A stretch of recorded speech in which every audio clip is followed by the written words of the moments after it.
So guys start करते हैं आज का topic which is the pathological consequences of hypertension. Now hypertension हमारे बहुत सारे ऑर्गन्स पे अफेक्ट डालता है, बट कुछ प्राइम ऑर्गन्स होते हैं जो कि बहुत ईजिली टारगेट हो जाते हैं।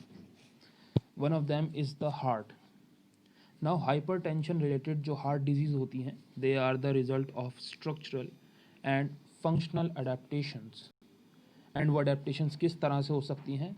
Like left ventricular hypertrophy, congestive heart failure, atherosclerotic coronary artery disease, some microvascular disease, then cardiac arrhythmias, atrial defibrillation. These are the abnormalities which is associated with hypertension affected on heart.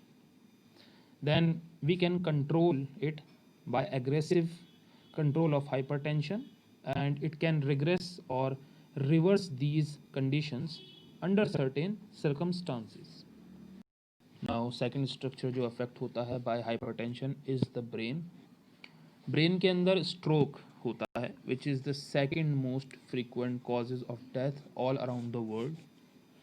यहाँ पर approximately जो causes होते हैं strokes के they occur due to infarction and remainder due to the intracerebral और सब अराक्नॉइड haemorrhage. उसके बाद हाइपरटेंशन की वजह से सिर्फ स्ट्रोक नहीं होता, it is associated with dementia and Alzheimer disease जिसके अंदर बीटा अमीलॉइड डिपोजिशन होता है। It's a kind of protein. मैं आपको इसको इमेज के थ्रू समझाने की कोशिश करता हूँ। Now this is the amyloid plaque formation. Beta amyloid is a protein which is made up of 36 to 43 amino acids. Now ये amino acids जो होते हैं वो इलास्टेज एंजाइम की एक्टिविटी से बनते हैं और एक पूरा का पूरा प्लग बना लेते हैं। यहाँ पर क्या होता है, बेसिकली प्लैक की फॉर्मेशन होती है। आप देख सकते हैं किस तरह से बीटा अमाइलॉइड्स के प्लैक बन गए हैं जिसकी वजह से न्यूरोट्रांसमिशन में अफेक्ट आता है और इनहिबिशन ये कॉज करते हैं जिसकी वजह से पर्सन को अल्जाइमर डिजीज़ हो सकती है। अब आगे देखते हैं। बहुत सारे ऐसे ट्रायल्स किए गए हैं that shows that cognitive functions tend to appear in hypertension patients who are getting treated by antihypertensive drugs. So cognitive functions जो lost हो जाते हैं during severe attacks of hypertension वो दोबारा से establish हो जाते हैं जब person को antihypertensive drugs के साथ treat किया जाता है। उसके अलावा ऑटो रेगुलेशन भी हमारी बॉडी के अंदर होता है सेरेब्रल ब्लड फ्लो का which occurs over a wide range of pressure 50 to 150 mm of Hg. Now अब हम बात करते हैं पेरिफेरल आर्टरीज़ की। पेरिफेरल आर्टरीज़ पैथोजेनेसिस में तो पार्टिसिपेट करते ही हैं, उसके अलावा ब्लड वेसल्स जो होती हैं वो टारगेट ऑर्गन भी होती हैं for atherosclerosis which is secondary to long standing BP. उसके अलावा इंटरमिटेंट क्लॉडिकेशन होता है which is pain in the legs which is due to the less blood flow and it's a classical symptom for peripheral artery disease. ना हमारे पास एक marker है, यहाँ पर एक टूल है जिसके थ्रू हम मेज़र कर सकते हैं एक्सटेंट ऑफ पीएडी, कितना वो सीवियर है। So that is ankle brachial index. It is useful approach for the evaluation of PAD. Now it has values like 0.9 and 0.8. If it is less than 0.9, it represents peripheral artery disease. And if it is less than 0.8, it shows elevation in BP, particularly the systole.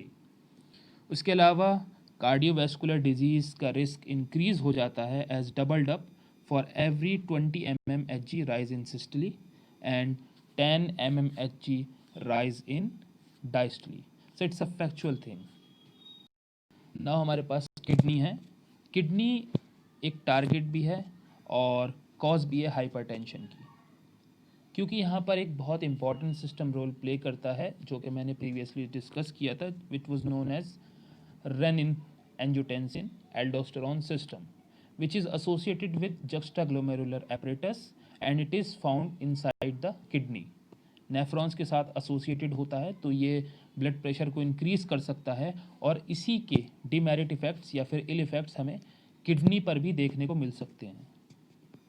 तो let's move on to the clinical disorders of hypertension. Now 80 to 95% of hypertensive patients, they are diagnosed as having primary or essential hypertension. बचे हुए 10 to 15% cases के अंदर some specific underlying disorders may be there which could elevate the BP, and that particularly is known as secondary hypertension. Now अब हम बात करते हैं primary hypertension की. तो majority of established hypertension patients peripheral resistance increases जबकि cardiac output normal रहता है या फिर घट सकता है.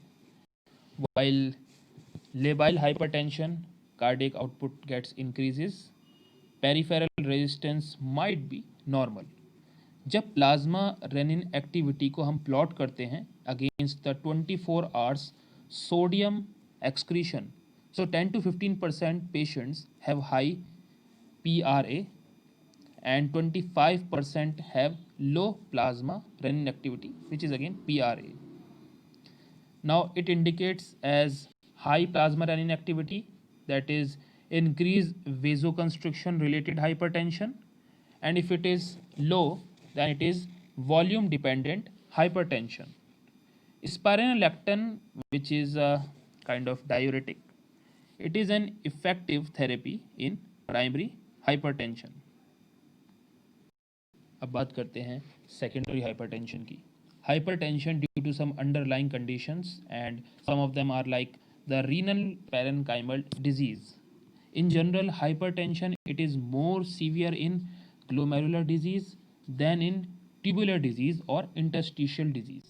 यूजुअली हम किडनी डिजीज़ को या रीनल डिजीज़ को दो पार्ट्स में डिवाइड करते हैं, वो डिजीज़ जो ग्लोमेरुलर लेवल पे रह जाती हैं या फिर वो डिजीज़ जो इंटरस्टिशियम के अंदर जाती हैं, जिसके अंदर आपका proximal convoluted tubule, loop of Henley, distal convoluted tubule या कलेक्टिंग डक्ट इन्वॉल्व होते हैं.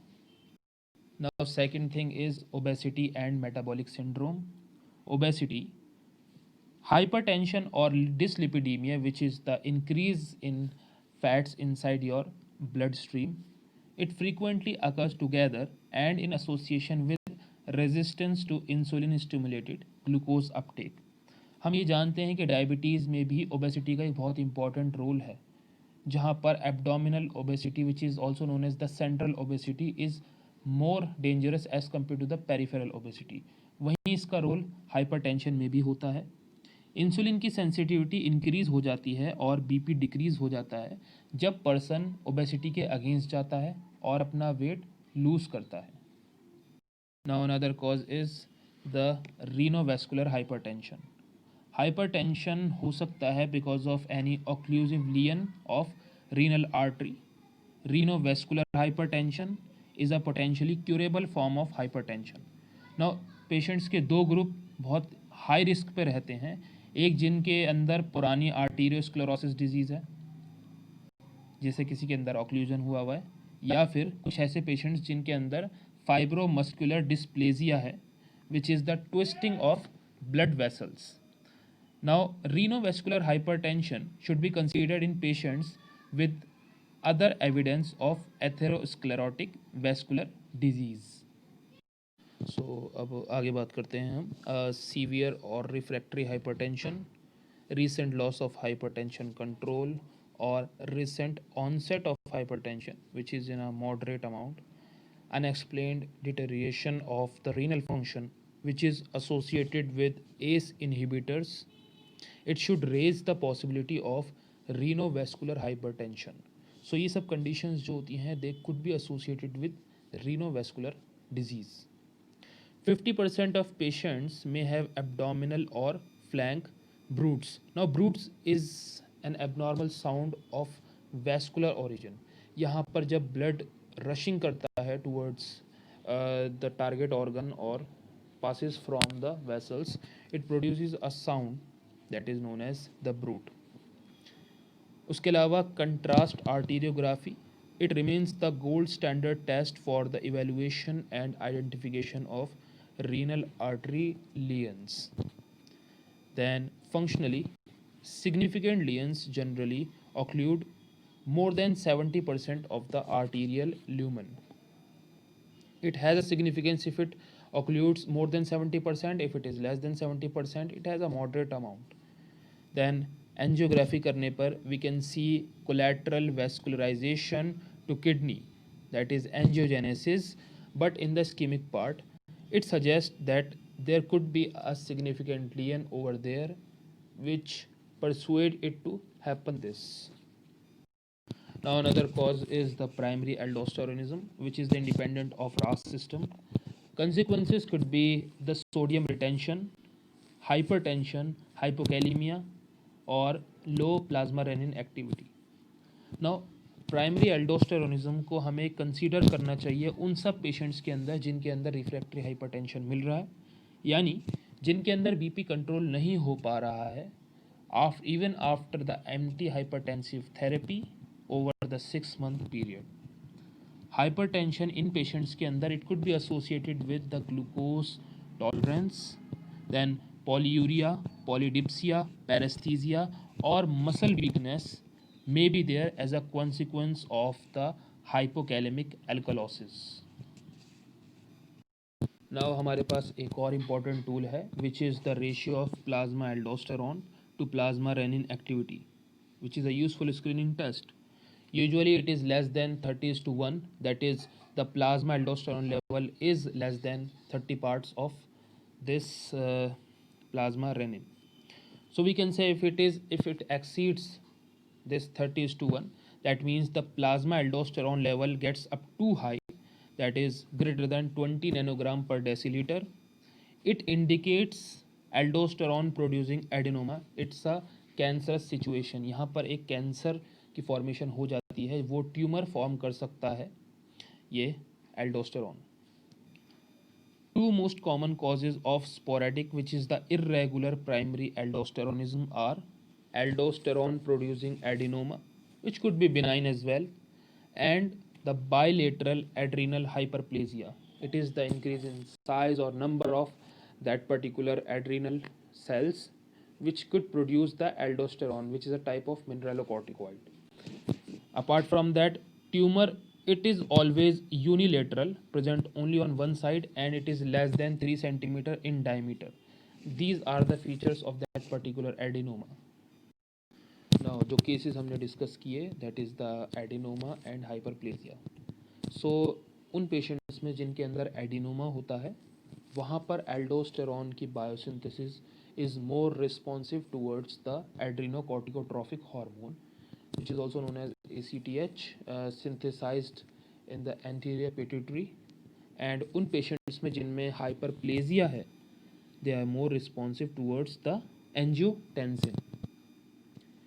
Familial forms जैसे कि glucocorticoid remediable primary aldosteronism, it is a rare monogenic autosomal dominant trait. उसके अलावा टाइप 2 और टाइप 3 भी होते हैं इसकी फॉर्म्स. देन यहाँ पर हम क्या करते हैं, सैम्पलिंग करते हैं like bilateral adrenal venous sampling for measuring the plasma aldosterone, and it is the most accurate to distinguish between unilateral from the bilateral forms of primary aldosteronism. Normally angiotensin 2 stimulate करता है aldosterone की production by stimulating the adrenal zona glomerulosa. वहीं ACTH stimulate करता है cortisol की production by zona fasciculata region. But glucocorticoid remediable primary aldosteronism में ACTH zona fasciculata पे effect करेगा for the production of aldosterone. So आप देख सकते हैं किस तरह से इसके मैकेनिज्म के अंदर अल्टरेशन आता है. Now the next one is the Cushing syndrome. यहाँ पर एक्सेस कॉर्टिसोल की प्रोडक्शन होती है because of excess in ACTH secretion, may be pituitary tumour और एक्टोपिक ट्यूमर और to ACTH independent adrenal production of cortisol. Now यहाँ पर hypertension 75 to 80% patients में देखने को मिलता है जो नॉर्मली होता है इसमें. Now another very important cause is the pheochromocytoma. Basically catecholamines का जो सिक्रेशन होता है वो दो जगह से होता है, एक तो एड्रिनल मेड्यूला से होता है और extra adrenal tissues like the paraganglionic tissue, ये नर्व टिश्यूज़ होते हैं. तो अगर ट्यूमर की फॉर्मेशन होती है इन द एड्रिनल मेड्यूला तो उसको हम बोलते हैं फियोक्रोमोसाइटोमा, और अगर पैरागैंग्लियोनिक टिश्यू के अंदर ट्यूमर की फॉर्मेशन होती है तो उसको हम बोलते हैं पैरागैंग्लियोमा। एंड 0.05% के अराउंड पेशेंट्स के अंदर अफेक्ट करता है ये। If it remains unrecognised it may become a cardiovascular issue which could be a medical emergency, and it is inherited from the multiple endocrine neoplasia type 2 and type B, and in von Hippel-Lindau disease neurofibromatosis। उसके अलावा इसका एक बहुत अच्छा treatment है which is the surgical excision of the tumour and results in around 90% of patient cure. So it works in that way. चलिए बात करते हैं कुछ मिसलिनियस कॉजेज़ की। One of the causes is obstructive sleep apnoea. So it is diagnosed by the polysomnography. Now यहाँ पर continuous positive airway pressure और bi level positive airway pressure के थ्रू इफ़ेक्टिव थेरेपी दी जाती है। स्लीप एपनिया की वजह से भी हाइपरटेंशन हो सकता है और उसके अलावा भी पर्सन को एंटी हाइपरटेंसिव थेरेपी देनी पड़ती है, which is very much important in these cases. Now the second cause is the coarctation of aorta. It's the most common congenital cardiovascular cause of hypertension. Incidence is 1 to 8 per 1000 of live births. Physical findings में यहाँ पर diminished और delayed femoral pulse मिलती है। उसके अलावा systolic pressure gradient between right arm and right leg. So आप देख सकते हैं किस तरह से ये डिले हो रहा है पल्स ट्रांसमिशन में। जो प्रेशर ग्रेडियंट हमें मिल रहा है वो इसकी एक बहुत कॉमन फाइंडिंग है।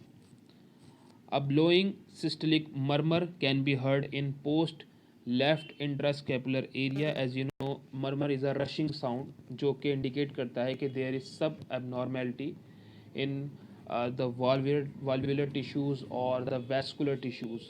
So it's an abnormality. Then we have thyroid disorders like hypothyroidism and hyperthyroidism. Hypo में माइल्ड डायस्टोलिक हाइपरटेंशन देखने को मिलता है, वहीं हाइपर के अंदर हमें माइल्ड सिस्टोलिक हाइपरटेंशन देखने को मिलता है। So guys that was all about the pathological consequences and types of hypertension. Hope आप लोगों को ये वीडियो पसंद आई हो। So please hit like button, और अगर अच्छी लगी आपको वीडियो तो इसको शेयर करें, सब्सक्राइब करें। Thank you very much.